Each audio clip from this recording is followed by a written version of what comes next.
তাকাদু السماوات يتفطرن منه وتنشق الأرض وتخر الجبال هدا أن دعوا للرحمن ولدا।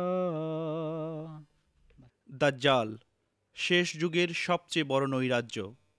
মহানবী সাল্লাল্লাহু আলাইহি সাল্লাম বিভিন্ন হাদিসে নানা আঙ্গিকে দাজ্জালের বর্ণনা দিয়েছেন। এর মধ্যে বুখারী ও মুসলিম শরীফের কিতাবুল ফিতানে বর্ণিত হাদিসগুলো বিশেষভাবে প্রণিধানযোগ্য।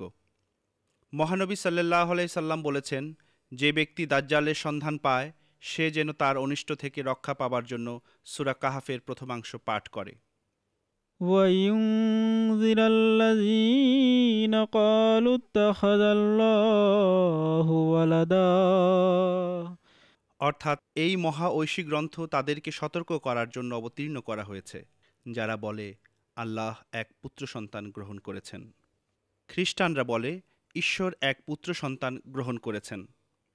দাজ্জালের একটি পরিচয় দিতে গিয়ে হাদিসে বর্ণিত হয়েছে, সে কানা হবে এবং আল্লাহ কানা নন। আরও একটি হাদিসে হজরত মুহাম্মদ মুস্তাফা সাল্লাল্লাহু আলাইহি সাল্লাম বলেছেন, দাজ্জালের ডান চক্ষুটি কানা হবে, যেন তা ফোলা আঙুরের ন্যায়। অর্থাৎ তার ধর্ম এবং নৈতিকতার দৃষ্টি অন্ধ হবে, কিন্তু তার জাগতিক দৃষ্টি প্রখর হবে। তৃত্ববাদ হচ্ছে ধর্মজগতের বিশৃঙ্খলার চরম রূপ, যা পাপাচারের বৈধতা দান করে। কেননা তাদের মতে ঈশ্বরপুত্র ঈশ্বর যিশু নাকি পাপের প্রায়শ্চিত্ত করে, পাপের বোঝা বহন করে ক্রুশে মৃত্যুবরণ করেছে। দাজ্জালের পরিচয় সম্বন্ধে হাদিসে বিস্তারিতভাবে আরও বর্ণিত হয়েছে, দাজ্জাল একটি যুবককে চিহ্নিত করে দ্বিখণ্ডিত করে পুনরায় ডাক দিবে এবং সে তার ডাকে হাসতে হাসতে সাড়া দিবে। দাজ্জাল পতিত জমিকে আদেশ দিবে, পতিত জমি ফসল ফলাবে। দাজ্জাল প্রত্নতাত্ত্বিক ধনসম্পদ গ্রাস করবে এবং এর ধনভাণ্ডার তার অধীনস্থ হয়ে যাবে।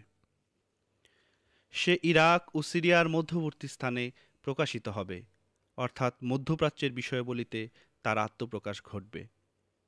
আর সে ডানে এবং বামে ছুটে বেড়াবে। দাজ্জালের চলাচল এমন মেঘের গতিতে হবে যাকে তীব্র ঝঞ্ঝাবায়ু ধেয়ে বেড়ায়।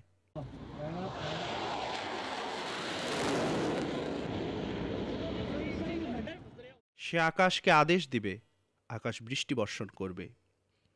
তার পশুপাল সবচেয়ে স্বাস্থ্যবান ও সবচেয়ে বেশি দুধ দানকারী হবে। দাজ্জাল যার প্রতি অসন্তুষ্ট সে জাতি বাহ্যত রিক্তহস্ত ও সর্বশান্ত হবে, এমনকি নিজেদের সম্পদ থেকে বঞ্চিত হবে।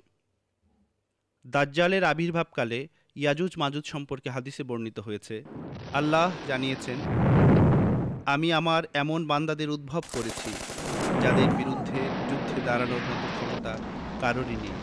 সুতরাং তুমি তাদেরকে নিয়ে তুর পর্বতে আশ্রয় নাও, অর্থাৎ শরীয়তের শিক্ষার আশ্রয় নাও।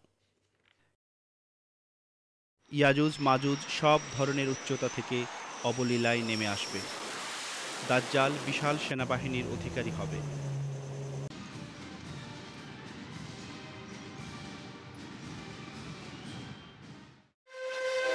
হাদিস পাঠে আমরা জানতে পারি, দাজ্জালের একটি গাধা থাকবে।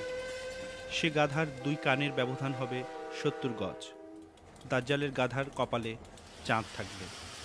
দাজ্জালের গাধার মাথায় কালো ধোঁয়ার পাহাড় হবে। গাধা সকাল সন্ধ্যা চলবে। সে যখন লোকজনকে ভ্রমণের জন্য ডাকবে, তখন কয়েক মাইল দূর হতে তার ডাক শোনা যাবে। প্রবল ঝড়ের মুখে মেঘ যেমন উড়ে যায়, দাজ্জালের গাধার গতি তদ্রূপ হবে। 6 মাইল দূরে সে পা রাখবে। আগুন ও পানি তার খোরাক হবে। গাধার পেটের মধ্যে আলো এবং জানালা থাকবে। গাধার মধ্যে বহু লোক একসঙ্গে প্রবেশ করবে এবং বের হয়ে আসবে। দাজ্জালকে বধ করার অর্থ হল তৃত্ববাদকে ক্ষুরধার যুক্তি বলে ধ্বংস করা। হযরত আকদাস ইমাম মাহদী আলাইহিসসালাতু ওয়াসসালাম দাজ্জাল ঘোষিত ঈশ্বর পুত্র ঈশ্বরকে মৃত প্রমাণ করে তৃত্ববাদকে চিরতরে গুড়িয়ে দিয়েছেন। অতএব সত্য এইখানে, ওয়ামা আলাইনা ইল্লাল বালাগ।